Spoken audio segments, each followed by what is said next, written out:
So we have some breaking news today about an open world Star Wars game that is in the works at EA according to a brand new job listing at EA Vancouver. Hey guys, what's up?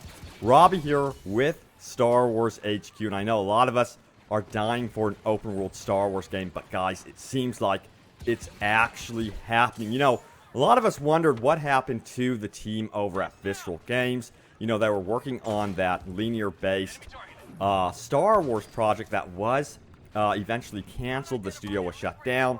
A lot of the personnel ended up at EA Vancouver. So according to this new job listing, they are working on a new open world Star Wars game. So let's dive into this article, which is from GameSpot.com. You can find it in the link in the description below, of course. Follow that link. But this is what it has to say. It says the job listing in question was recently published on EA's jobs site.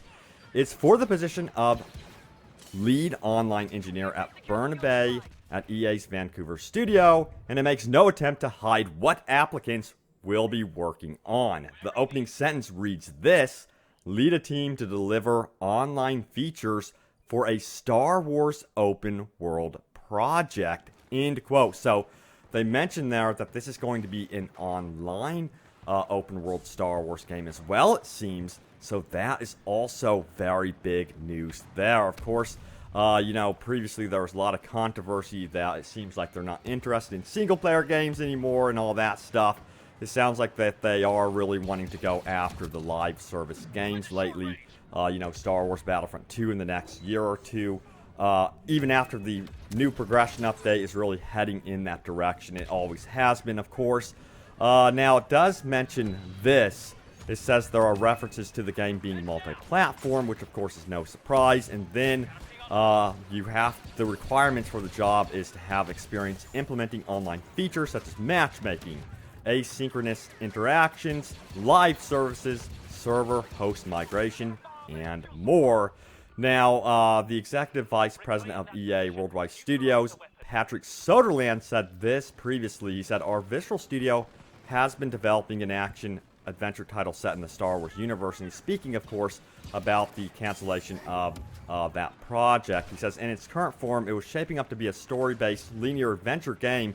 Throughout the development process, we have been testing the game concept with players, listening to the feedback about what and how they want to play, and closely tracking fundamental shifts in the marketplace. It has become clear that to deliver an experience that players will want to come back to and enjoy for a long time to come, we needed to pivot the design, end quote. So, it sounds like they're heading again in that open world multiplayer space of, you know, being able to explore a world together with friends. What do you guys think of that? Would you like to be able to, for example, explore Coruscant together, or the new universe, the new era together? You know, remember, there's a whole new trilogy coming up here from Rian Johnson. You have to remember the Game of Thrones team is going to be working on a whole Star Wars film series, so that's exciting. They have a lot they can do with this, you know, open world Star Wars game. So yeah, it seems like this is actually happening, guys. You know, there were only rumors we could, you know, talk about beforehand, but this seems like it's official. An open world Star Wars game appears to be at work at EA Vancouver, so that's what's happening over there. So exciting stuff. Stay tuned here to Star Wars HQ to stay updated about this open world Star Wars game. But guys, thank you so much for watching. I will see you later. May the Force be with you always.